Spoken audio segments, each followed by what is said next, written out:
Assalamualaikum warahmatullahi wabarakatuh. Nama saya Sisa Suratul Hasanah dari jurusan Pendidikan Agama Islam kelas A. Di sini saya akan menjelaskan tentang makalah bimbingan karya tulis ilmiah yang sudah saya buat dan saya beri judul dengan Tauhid sebagai pondasi kehidupan. Karena Tauhid itu merupakan hal yang sangat penting dalam agama Islam, terlebih dalam aspek akidah. Oleh karenanya, Tauhid itu perlu dikenalkan kepada anak-anak sejak dini, karena itu akan memberikan dampak dalam kehidupan seorang anak di masa yang akan datang. Tauhid adalah seruan pertama para nabi dan para rasul. Sebagaimana firman Allah dalam Quran surah Al-Anbiya ayat 25 yang artinya, dan kami tidak memutus seorang rasul pun sebelum kamu, melainkan kami wahyukan kepadanya bahwa tidak ada ilah yang hak melainkan aku, maka sembahlah aku olehmu sekalian. Serta ada juga dalam Quran surah An-Nahl ayat 36 yang artinya, dan sesungguhnya kami telah mengutus Rasul pada tiap-tiap umat untuk menyerukan sembahlah Allah saja dan jauhilah tauhid. Pada dasarnya, dari mulai Nabi Adam alaihissalam sampai Nabi yang terakhir Nabi Muhammad SAW, yang menjadi pokok dari dakwahnya ialah mengajak seluruh umat manusia untuk bertauhid, untuk beriman, untuk beribadah hanya kepada Allah Subhanahu wa Ta'ala. Sementara ajaran yang lainnya hanyalah pelengkap ataupun penyempurna dari ajaran tauhid itu. Menurut Ustadz Fajarul Falah, umat Islam pada masa ini mengalami kemunduran yang disebabkan karena minimnya pengetahuan tentang tauhid. Umat Islam sekarang ini sedang dibuat terlena akan budaya barat, di mana hal tersebut menyebabkan jauhnya kepada Allah. Didasari atau tidak, banyak anak-anak yang jauh lebih paham terhadap film-film, lagu-lagu, ataupun tokoh-tokoh dan yang lain sebagainya yang tidak sejalan dengan ajaran agama Islam.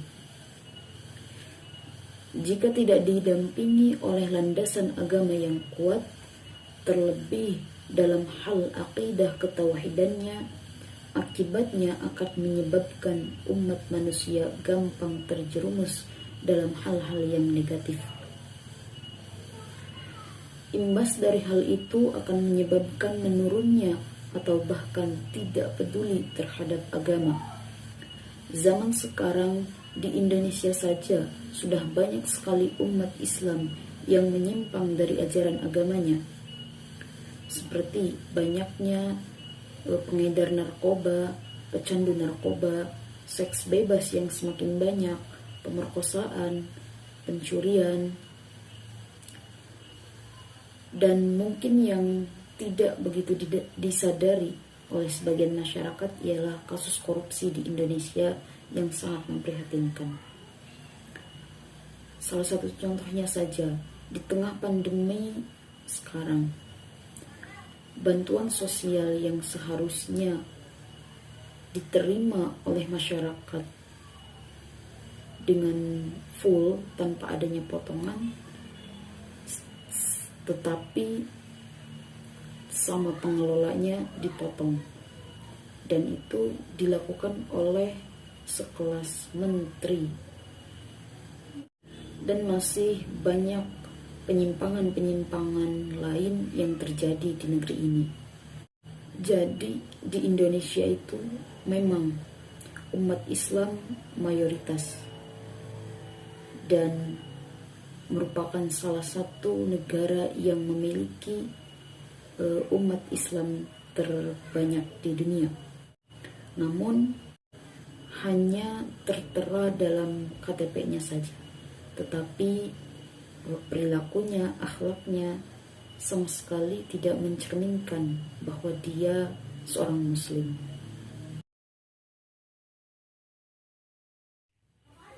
Ilmu tauhid merupakan ilmu yang sangat penting untuk dipelajari dan dipahami sejak dini. Sejatinya seorang anak yang terlahir ke dunia itu dalam keadaan fitrah atau suci, layaknya sebuah kertas putih yang kosong, yang bisa dan mudah sekali untuk dilukis dengan pena. Begitupun ketika seorang anak lahir ke dunia yang fana ini, orang tua sudah memberikan coretan berwarna dan indah, yaitu dengan memperkenalkan tauhid kepada kita.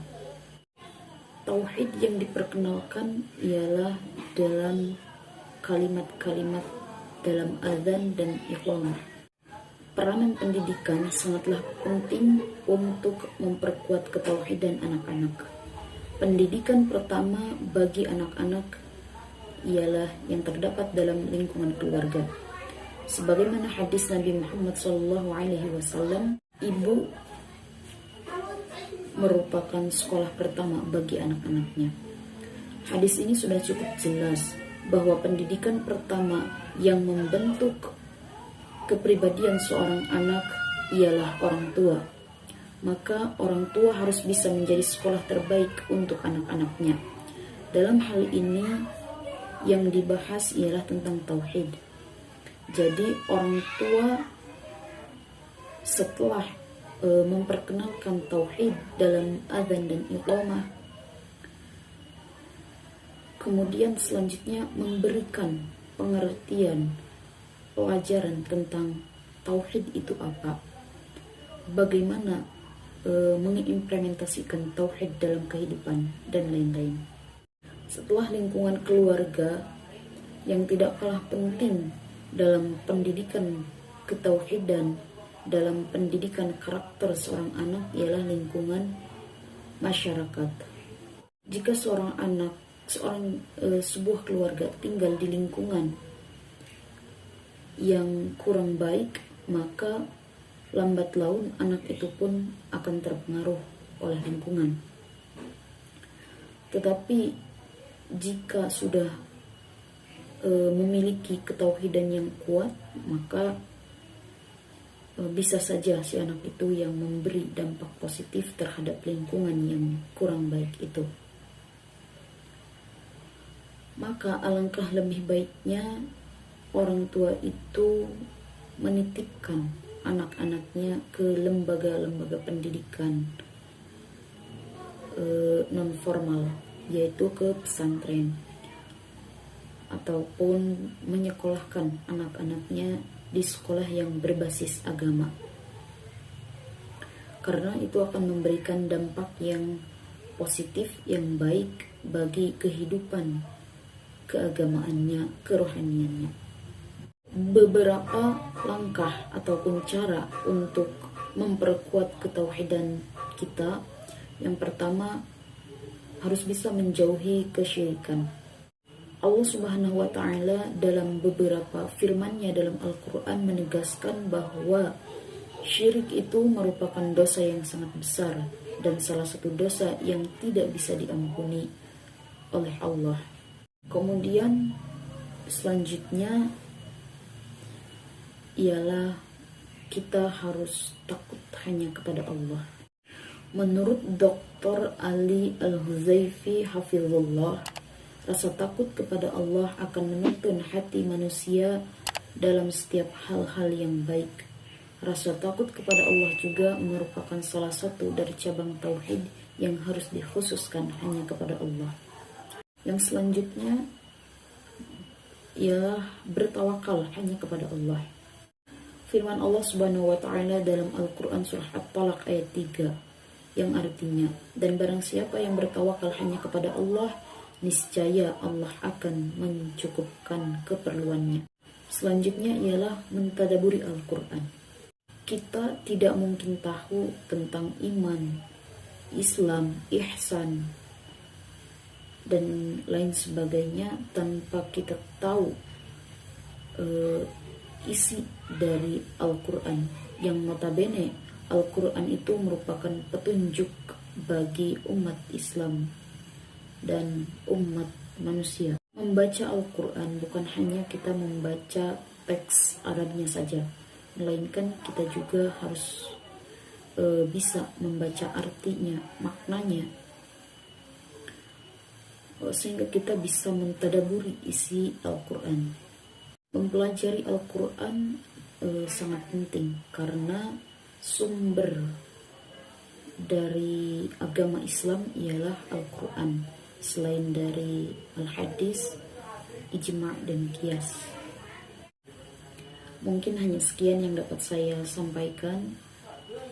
Jika terdapat kekurangan, kesalahan, dan kekeliruan, itu murni karena kekhilafan dan kebodohan saya pribadi. Sementara jika ada kelebihannya, itu murni datangnya dari Allah Subhanahu wa Ta'ala. Terima kasih dan mohon maaf. Khud Mustafa wa'ida wa qadar wal afu minkum. Wassalamualaikum warahmatullahi wabarakatuh.